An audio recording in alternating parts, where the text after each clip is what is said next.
Ako, may tip ako eh. Meron parang baka ng pinili. Talaga ba? Ano yun? Share. Hindi kasi sumulungan na pinili ng pancake. So, every time makakain ng pancake, kasama yung lactose talaga. Kasi, pag nag-ienda tayo, kailangan ng magalaga siya ng gana. So, mahilig kasi kami magsaw-saw ng tinapay sa papel,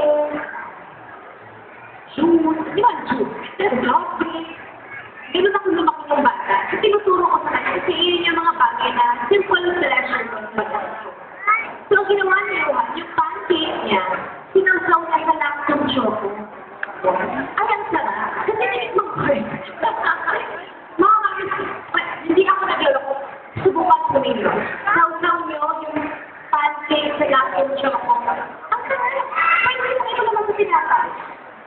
Totoo.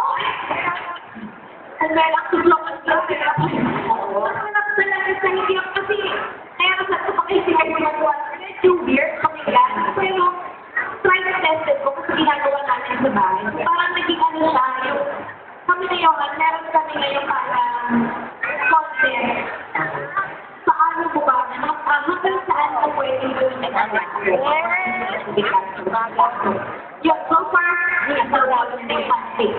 Kung sino kumain, subukan nyo talaga. Sige, subukan natin yan. Ang pag-makinig namin next time, paano? Tama ba? Alright, so, eto na. Ano po natin yung hair? Sige. Ano kayang hair na gusto ni Chef Mel? Yung ginagamit ni Chef na pag-release ng hair, pwede po kayong gumamit ng ano, na ketchup butter. Kung wala po kayong ketchup butter sa bahay, pwede yung parchment paper na ginagamit ni ate, mag-shape lang po kayo ng foam. Parang ganito lang. Nag-shape talaga ako. Parang ganito lang po. Shape it lang po. Parang po, parang dito yung strawberry jam and butter. Ano? Please lang siya. Very, very simple. You don't have to buy any equipment para maging creative kayo. You can actually create anything kung ano man po yung available na yung skills ninyo sa bahay.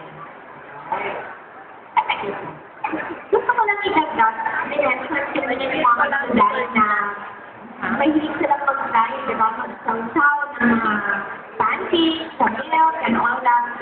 Maganda rin yun ang napaka-adventurous, diba? You become adventurous with your child kasi mas ganda na silang tumikip.